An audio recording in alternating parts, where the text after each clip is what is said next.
What's up, guys? Charles here. When shopping for the best gaming laptops, the expectation is that when it comes to GPUs, bigger is better.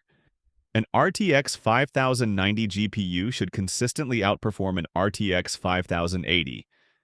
That's just how the CUDA cores crumble. But now and again, we get a system that proves the exception to the rule. In this case, we're talking about the MSI Raider 18HX AI, which features the powerful combo of an 5080 GPU and a Ultra 9285HX processor. Due to the Raider's ability to leverage up to 260 watts of power for its CPU and GPU, it easily overpowered the 5090 in the Razer Blade 16 and HP Omen Max 16.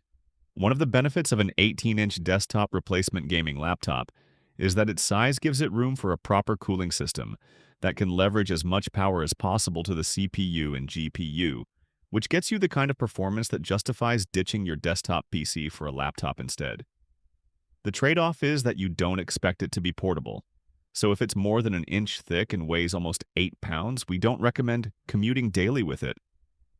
When it comes to 1080p gaming performance, the Raider's 5080 GPU displayed a significant performance lead over both 5090 systems. The Raider took a full 33-frame lead on the Blade 16 in Assassin's Creed Mirage, and a 28 frames per second lead on the Omen Max 16 in Black Myth Wukong using the cinematic graphics preset.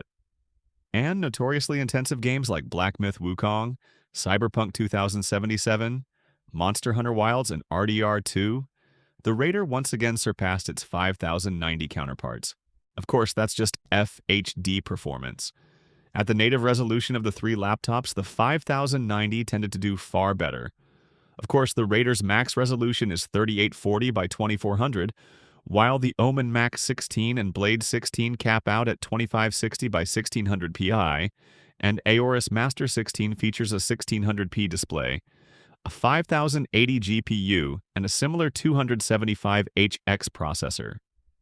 While they're not identical CPUs and the Raider includes more system memory, their 1080p benchmarks are in the same ballpark. With that said, the 5090 takes the lead over the lower-spec GPU when it comes to higher resolution.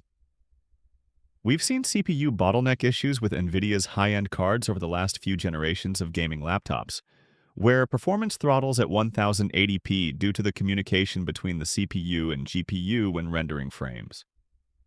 Some of that is clearly at work here with the 1080p performance.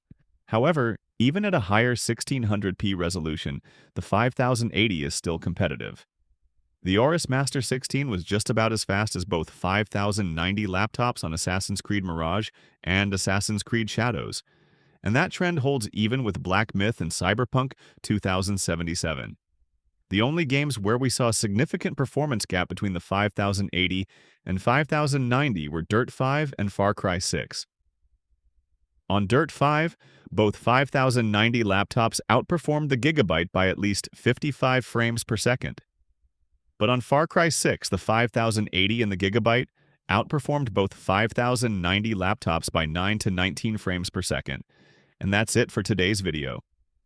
Do consider subscribing for all the latest content on gaming, and as always, I'll see you at the next one. Peace out.